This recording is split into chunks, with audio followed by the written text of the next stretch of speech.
should be illegal. Jesus Christ. Okay,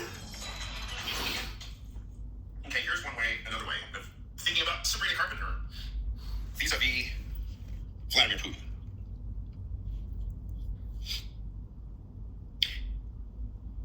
It brings to mind a kind of haiku in wrong syllables that that some things like this sometimes come to me. Haiku in wrong syllables, roughly. That if one is Sabrina Carpenter, to be Sabrina Carpenter means playing very cool. It means not fighting fair. All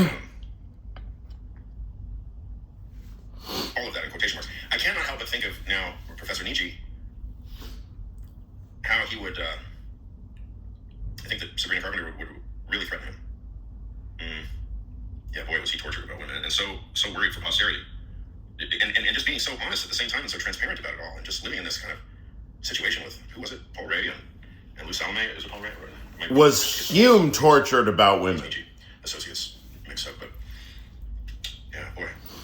And it's interesting to, think about that. On the one hand, his mind was capable of being very, he's like, from my perspective, I'm like a living example of Neoteny, Neoteny, the preservation of, youthful characteristics or something, youthful features. Not features, so I'm not talking about looking young. I'm talking about immaturity. I'm talking about evolutionarily, Darwinianly selected for immaturity, for some strange, mysterious evolutionary telos that evolutionary anthropologists and people like that will study.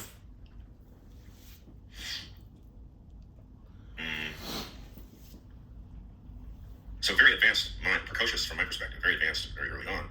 But most we're kind of the historical elaboration, we're kind of idiots compared to the classical standard. It's like, probably you have all your, if you have access to education and the right environment, you probably have all that stuff nailed down by mid-adolescence. Whereas in our culture, really classical learning only starts once you're an undergrad,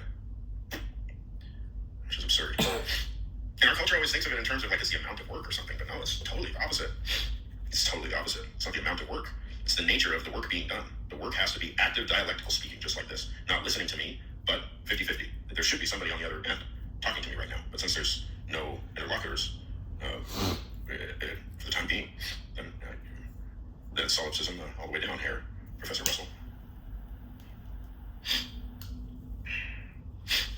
Sabrina Carpenter would make a dynamite president because she is kind of the ultimate honeypot.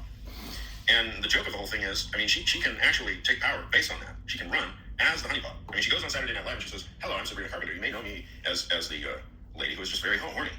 She said later, girl, what? But, okay. Well, I'm sure plenty of people didn't know, but now they do. That's her. Oh, who's that? Oh, the horny one.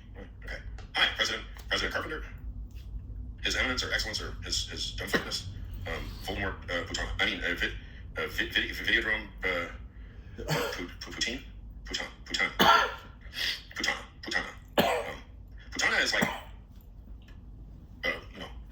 it's like a dirty whore, isn't it? Anyway, so some hypothetical figure named Voldemort Putana. And sitting across from a fictitious mythological figure named Ersatz Sabrina Carpenter Prime.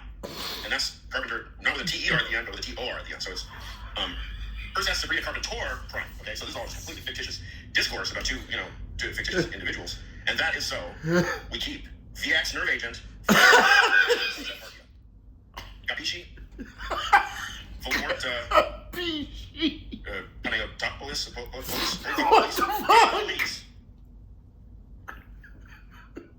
Panayotopoulos.